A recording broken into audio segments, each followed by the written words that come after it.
My self Anand Mohan Yadav. Welcome to Anand Yadav पाठशाला। तो आज हम लोग ये डिस्कस करने वाले हैं कि लैंड रिसोर्स। तो लैंड रिसोर्स हम प्रीवियस लेक्चर में भी डिस्कस कर चुके थे।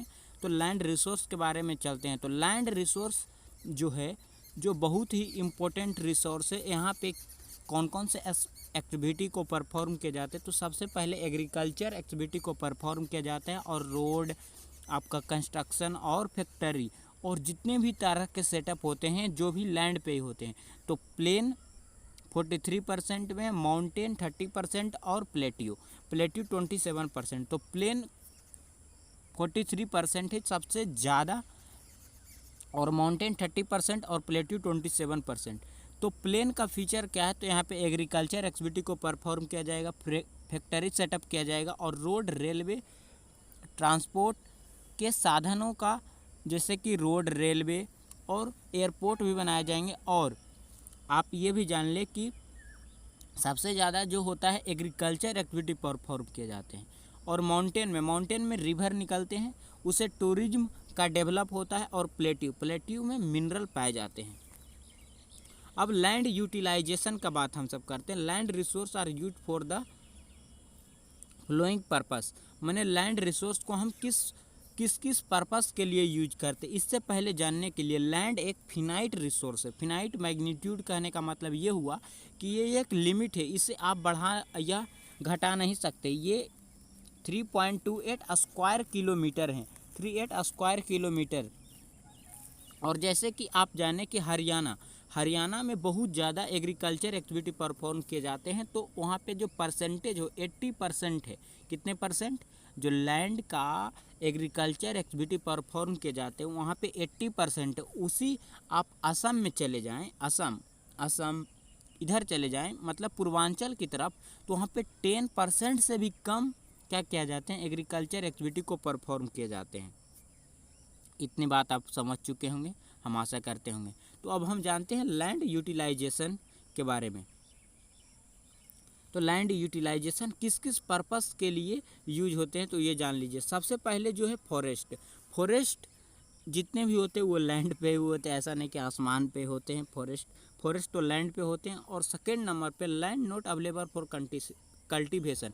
और ऐसा नहीं कि सारे जो लैंड है, माने सभी जो लैंड है वहाँ पे कल्टीवेशन ही किया जाता, नहीं, ऐसा भी लैंड नहीं है जहाँ पे कल्टीवेशन नहीं किया जाता है।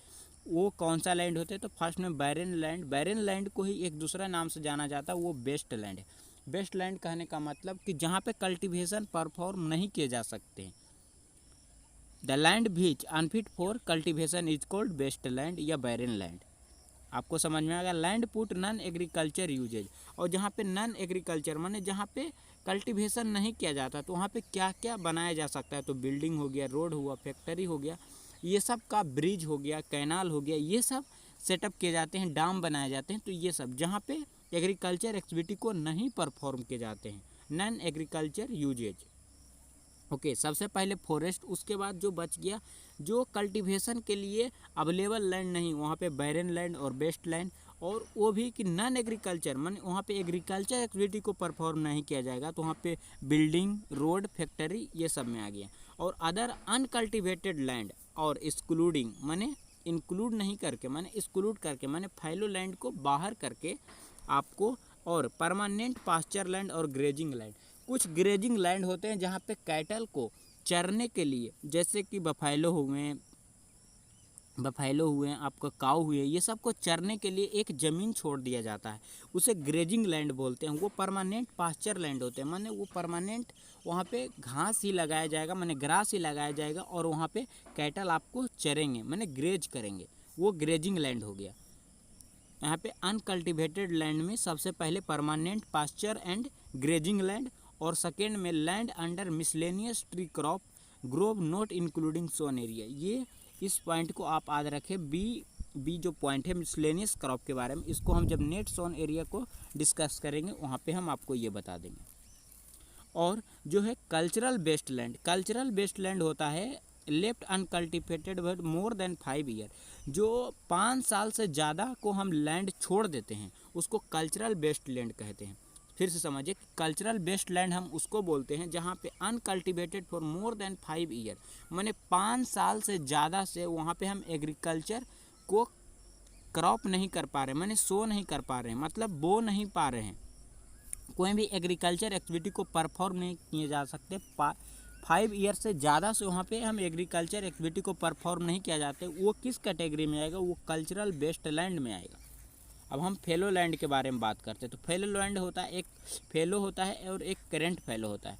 तो फेलो के बारे में जानते हैं, लेफ्ट विदाउट कल्टीवेशन फॉर 1 और लेस देन 1 एग्रीकल्चर ईयर, माने 1 साल, 1 ईयर और उससे लेस, 1 ईयर और उससे लेस को जो वहाँ पे होता है वो होता है फेलो लैंड। कहता लेफ्ट विदाउट अनकल्टिवेशन फॉर 1 और लेस देन 1 एग्रीकल्चर एरिया, मन एग्रीकल्चर एक्टिविटी को वहाँ पे परफॉर्म नहीं किया जाता है 1 साल और उससे कम, जैसा कि 11 मंथ 8 मंथ, वो हो गए फेलो लैंड। और other than current fallow land वो uncultivated for the past 1 to 5 year. और जो करेंट फेलो लैंड होते हैं वो 1 साल से 5 साल तक वहाँ पे कुछ भी एग्रीकल्चर एक्टिविटी को परफॉर्म नहीं किए जाते हैं, वो क्या होते हैं, करेंट फैलो लैंड होते हैं। आप समझ गए होंगे कि फैलो लैंड वो लैंड होता है वो जहाँ पे 1 साल से कम और 1 साल पे वहाँ एग्रीकल्चर एक्टिविटी को परफॉर्म नहीं किया जाता, वो फैलो लैंड होता है। और करेंट फैलो लैंड वो होता है जहाँ पे 1 साल से 5 साल तक कोई भी एग्रीकल्चर एक्टिविटी को परफॉर्म नहीं किया जाता, वो करेंट फैलो लैंड होता है। अब नेट सोन एरिया, तो नेट सोन एरिया को समझने के लिए नेक्स्ट स्लाइड में, नेट सोन एरिया वो एरिया होता है, area sown in at least once in a year is called net sown area. कहता है जो नेट सोन एरिया होता है वो नेट सोन एरिया में एक ही बार उस लैंड का यूज किया जाता है। और एक होता है नेट क्रॉप्ड एरिया, मानिए कि इतना एरिया है, इस एरिया में हम किसी भी फसल को, जैसे मान लीजिए कि हम राइस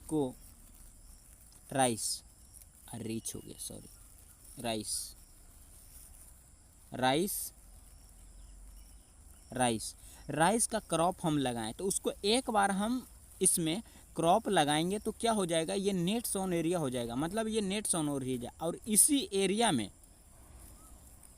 मानिए कि उसका जो राइस का टाइम पीरियड है, मान के चलिए कि आपका वो 12th मंथ है, तो 1 साल में उसको एक ही बार लगाएं, तो वहाँ पे हो गया नेट सोन एरिया। और इसी प्लॉट में, मतलब यही प्लॉट है, माने लैंड इतना ही है, तो हम सब समझ रहे थे net sown area. Net sown area क्या होता है, तो जैसे यहाँ पे ये लैंड है, कहता area sown in at least once in a year is called net sown area, मतलब इतना लैंड में एक ही बार क्या किया जाता है, कोई भी क्रॉप को सोन किया जाता है, वो नेट सोन एरिया होता है। और एक नेट क्रॉप्ड एरिया होता है। नेट क्रॉप्ड एरिया आप समझिए कि नेट क्रॉप्ड एरिया में जैसे कि एक फसल हम लगाएं, ये मानिए 100 हेक्टेयर का है, मानिए ये 100 हेक्टेयर का है, तो हम यहाँ पे एक क्रॉप लगाएं राइस, मानिए ये 7 मंथ के लिए राइस हम लगाएं और 3 मंथ के लिए हम भीट लगाएं, तो ये हुआ। और 3 मंथ के लिए तो 10 मंथ, और 2 मंथ के लिए और हम कुछ लगा दिए तो 12th मंथ हो गया। तो 100 हेक्टेयर हम 3 बार लगाएं तो वो 300 हेक्टेयर हो गए। तो जो 300 हेक्टेयर ये हो गए हैं, ये हो गए नेट क्रॉप्ड एरिया। तो आप समझिए कि जो जहाँ इसी लैंड पे एक बार कोई भी क्रॉप को सोन किया जाएगा, एटलीस्ट एक ईयर में वंस, एक बार ही ईयर में उस एरिया में क्रॉप को लगाया जाएगा, तो वो नेट सोन एरिया में आएगा। और इसी ईयर में क्रॉप को बदल को लगाया जाएगा, जैसे 3 मंथ 2 मंथ और 5 मंथ, आप समझिए, तो 3 बार लगाया जाएगा। और ये 100 हेक्टेयर का है, तो यहाँ पे क्या हो जाएगा, नेट क्रॉप्ड एरिया 300 हेक्टेयर हो जाएगा, लेकिन नेट क्रॉप्ड एरिया 300 हेक्टेयर में हो जाएगा। तो आपको ये समझ में आ चुका होगा। अब हम समझते हैं यहाँ पे एक कहता नेट सोन एरिया, कहता है net sown a sown more than once in agriculture year plus net sown area is called net cropped area, called gross cropped area. आप समझ गए। अब देखिए कि लैंड को किस किस पर्पस के लिए यूज किया जाता है। सबसे पहले फॉरेस्ट, और दूसरे बात जहाँ पे कल्टीवेशन नहीं हो सकता वहाँ पे barren land, waste land. Waste land का डिफिनेशन ये है द लैंड विच अनकल्टी द लैंड विच अनकल्टिवे unfit for cultivation is called waste land या बैरन लैंड। और दूसरा में जहाँ नॉन एग्रीकल्चर एक्टिविटी को नहीं परफॉर्म किया जाएगा वहाँ पे बिल्डिंग बना सकते हैं आप, रोड बना सकते हैं, फैक्ट्री सेटअप कर सकते हैं, ब्रिज बना सकते हैं, कैनाल बना सकते हैं, डैम बना सकते हैं, बहुत सारे ETC बोल सकते हैं। Other uncultivated land including fallow land में परमानेंट पास्चर और ग्रेजिंग लैंड। ग्रेजिंग लैंड वो लैंड होता है जो परमानेंट होता है कि यहाँ पे कैटल को ही ग्रेज करने के लिए ये लैंड छोड़ दिया गया है। दूसरा में है miscellaneous tree crop group not include net sown area. वहाँ पे नेट्स ऑन एरिया नहीं है, लेकिन वहाँ पे अलग अलग तरीका के क्या है ट्री क्या हुए ग्रो किए हुए हैं, वही होता है miscellaneous tree groups. Cultural based land uncultivated for more than 5 year, जो 5 साल से ज़्यादा छोड़ दिया जाता है वो कल्चरल बेस्ड लैंड होता है। फेलो लैंड में हम समझें तो फेलो लैंड होता है जो 1 साल और 1 साल से कम तो वहाँ एग्रीकल्चर एक्टिविटी को परफॉर्म नहीं किया जाता, वो फेलो लैंड होता है। और करेंट फेलो में वो होता है जो 1 साल से 5 साल तक वहाँ पे किसी भी प्रकार का एग्रीकल्चर एक्टिविटी को परफॉर्म नहीं किया जाता है, वो करेंट फेलो में आएगा। और नेट सोन एरिया आप समझ गए जहाँ पे एक बार क्रॉप को सोन किया जाएगा वो नेट सोन एरिया है। और उसी नेट सोन एरिया में ही जो अलग अलग तरीका से माने अलग अलग तरीका से नहीं अलग अलग क्रॉप को लगाया जाएगा अलग अलग पीरियड ऑफ टाइम में एक ही ईयर में, तो उसे ग्रॉस क्रॉप एरिया बोलेंगे। अब हम समझते हैं लैंड यूज पैटर्न इंडिया, माने जो इंडिया में है तो पैटर्न किस प्रकार से हम लैंड को यूज करते हैं। तो लैंड यूज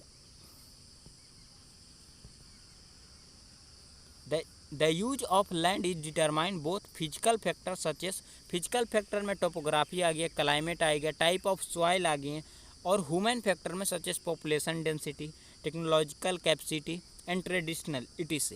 तो आपको आएगा फिजिकल फैक्टर लिखने के लिए तो topography, climate, soil type of soil लिख सकते हैं। ह्यूमन फैक्टर में population density, technological capacity and traditional ETC। A total geography area of India is 3.28 million square kilometer. Land use data, however, is available only for 93% of total area because of land use reporting. Most of the northern east state aspect Assam has not been done fully. आप ये बात समझिए कि जो geographical area है India का वो 3.28 million square kilometre है। और जो 100% आपका किसी भी प्रकार का माने 100% होता है लैंड, कितना भी लैंड वो मानिए 100% है, उसमें 93% हम क्या किए हैं सर्वे कर चुके हैं। और जो आपका 7% बचे, और ये 7% कौन सा स्टेट में, नॉर्थ ईस्ट स्टेट में, माने कुछ असम हो गए। और जहाँ पे सर्वे नहीं किया जाता वहाँ पे जम्मू एंड कश्मीर जहाँ पे ऑक्यूपाइड है, कुछ पाकिस्तान ने ऑक्यूपाइड कर लिया, वहाँ POK के नाम से आप जानते हैं। और इधर आप आगे चाइना, तो यहाँ पे चाइना से भी बहुत ज़्यादा हम सबका लड़ाई हुआ रहता है, मतलब लड़ाई माने झगड़ा हुआ रहता है। तो वहाँ पे भी कुछ एरिया को क्या किया गया सर्वे नहीं किया जाएगा, तो वो कैसा कितना एरिया है कितना परसेंट, तो 7% एरिया को क्या गया है सर्वे नहीं किया गया है। तो वो नॉर्थ ईस्ट स्टेट में, कुछ जम्मू कश्मीर में, कुछ यहाँ पे जम्मू कश्मीर से ही कुछ चाइना और कुछ पाकिस्तान ऑक्यूपाइड किए हुए हैं। और असम की तरह वहाँ पे भी क्या है कि वहाँ पे सर्वे नहीं हुआ। Degraded land in India 130 million hectare. और जो डिग्रेडेड लैंड है इंडिया में वो 130 मिलियन हेक्टेयर हैं, 130 मिलियन हेक्टेयर हैं जो डिग्रेडेड लैंड है। उसमें से 28% जो है फॉरेस्ट डिग्रेडेड एरिया है।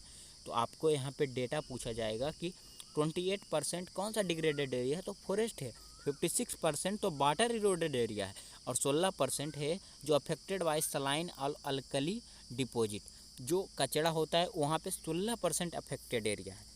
अब पूरा डिग्रेडेड एरिया कितना, 130 मिलियन हेक्टेयर, ये बहुत बड़ा एरिया है। उसमें से 28% है जो फॉरेस्ट डिग्रेडेड एरिया है, 56% है वाटर इरोडेड एरिया है, और 60% है affected by saline and alkaline deposit. ये डाटा है। और डाटा को आपको इसका डाटा का एक ही तरीका है याद करने के लिए कि आप बार बार इसे ध्यान देते रहें, मैंने बार बार अपने इसे देखते रहें, तो ये याद हो जाएंगे खुद। अब हम समझ सकते हैं कि रेमेडी ऑफ लैंड डिग्रेडेशन। हम तो डिग्रेडेशन समझ लिए, लेकिन हमको डिग्रेडेशन से बचाने के लिए कौन कौन से एक्टिविटी को परफॉर्म किए जाएंगे। तो सबसे पहले planting of shelter belt of plant कहता है, आप शेल्टर बेल्ट प्लांट को किया जाता है। ये कैसा होता है आप समझ सकते हैं, ये क्रॉप लगा हुआ है, ये क्रॉप है, लेकिन इसके बगल में ये क्या है, ये भी कुछ है। तो इसके बगल में प्लांट को, बड़े प्लांट को क्या कर दिए जाते हैं, क्रॉप कर जाते हैं, ट्री हो सकता है। इससे ये होता है कि जब विंड चलता है तो क्रॉप का ज़्यादा नुकसान नहीं हो सकता, तो इसी को शेल्टर बेल्ट बोला जाता है। तो planting for shelter belt, control of over grazing, और ओवर ग्रेजिंग पे भी क्या होना चाहिए, कंट्रोल होना चाहिए। और stabilisation sand dune by growing thorny bushes. आप और एक बात आप समझ लीजिए कि जो राजस्थान है, डिजर्ट का भी कमता नहीं है, वहाँ तक कि जहाँ से ज़्यादा वो हो जाता है। जैसे कि यहाँ पे इतना क्या है, डिजर्ट है, तो डिजर्ट पे क्या होता है, सैंड होता है, और हवा चलेगा तो इसका जो क्या है, इसका जो बालू है, बालू क्या होगा कि इसको ज़्यादा एरिया में फैल जाएगा, तो इससे होगा कि डिजर्ट और बढ़ेगा, ये कमता कभी नहीं है, डिजर्ट बढ़ता ही है ज़्यादा करके। और आपको किस चीज़ पे कंट्रोल होना चाहिए, तो कंट्रोल ऑफ माइनिंग एक्टिविटी। आप जो माइनिंग एक्टिविटी करते हैं उसके कम कर दीजिए, कंट्रोल में करिए, लेकिन करिए। Proper discharge of industrial effluent and, और जो डिस्चार्ज होते हैं इंडस्ट्रियल एफ्लुएंट, उनको भी एक सही तरीक़ा से यूज किया जाए। तो रेमेडी ऑफ लैंड डिग्रेडेशन आपको लिखने आएगा, तो आप लिख सकते हैं सबसे पहले planting of shelter belt of plant, control of over grazing, control of mining activity, proper discharge of industrial effluent, और stabilisation sand dune by growing thorny bushes. आप इसे समझ सकते हैं सैंड ड्यून को। तो जैसे डिजर्ट है, तो डिजर्ट कभी भी घटता नहीं है, वहाँ तक कि ज़्यादा वो बढ़ता है। जहाँ पे वहाँ पे जब हवा चलते हैं, राजस्थान में जब हवा चलते हैं, तो ये होता है कि उनका जो सैंड होता है कि और एरिया में क्या हो जाते हैं, एक्सपैंड हो जाते हैं। उससे एक्सपैंड हो गए तो डिजर्ट का एरिया धीरे धीरे बढ़ जाता है, वो कभी कमता नहीं है। वही पर के सैंड ड्यून हो जाते हैं कि एक अट्ठा मतलब एक ही जगह बहुत ज़्यादा हो जाते हैं। तो रेमेडी भी आप समझ चुके हैं। तो ये होता है आपका शेल्टर बेल्ट। तो आज का लेक्चर में इतना ही। हम जाने कि लैंड रिसोर्स के बारे में जाने, और लैंड यूटिलाइजेशन हम कैसे कर सकते हैं, नेट्स ऑन एरिया के बारे में जाने, और land use pattern in India, माने किस प्रकार से इंडिया में लैंड को यूज किया जाता है, इस प्रकार के भी जाने कि 100% जो एरिया है इंडिया में, वहाँ पे 93% क्या है, वहाँ पे सर्वे हो चुके हैं, मतलब सर्वे हो चुके हैं। और जो 7% एरिया है, और वो कौन कौन से हैं, तो असम है, कुछ जम्मू कश्मीर है जो ऑक्यूपाइड किया हुआ, कुछ पाकिस्तान और कुछ चाइना से सटे हुए। वहाँ पे 7% ऐसा एरिया है जहाँ पे हमारे सर्वे नहीं हुआ, माने उसके पास मेरे रिपोर्ट नहीं है उस लैंड का। ओके। और जो जोग्राफिकल एरिया है इंडिया का, वो 3.28 मिलियन स्क्वायर किलोमीटर है। फिजिकल फैक्टर आपको लिखने आएगा तो topography, climate, type of soil. Human factor लिखल आएगा। ह्यूमन फैक्टर आपको कोई भी पूछे तो पॉपुलेशन डेंसिटी, टेक्नोलॉजिकल कैपेसिटी और ट्रेडिशनल ईटीसी। डिग्रेडेड लैंड आपका डाटा में पूछिएगा तो 130 मिलियन हेक्टेयर है, उसमें से 28% जो है फॉरेस्ट डिग्रेडेड एरिया है, 56% वाटर इरोडेड एरिया, और 60% affected by saline and alkaline deposit है। रेमेडी ऑफ लैंड डिग्रेडेशन में आप लिख सकते हैं सबसे पहले planting of shelter belt of plant, control over grazing, control of mining activity, proper discharge of industrial effluent and stabilisation and sand dune by growing thorny bushes. और वहाँ पे बुशेस मैंने हुआ कि आपको वहाँ पे जंगल भी हो जाते हैं।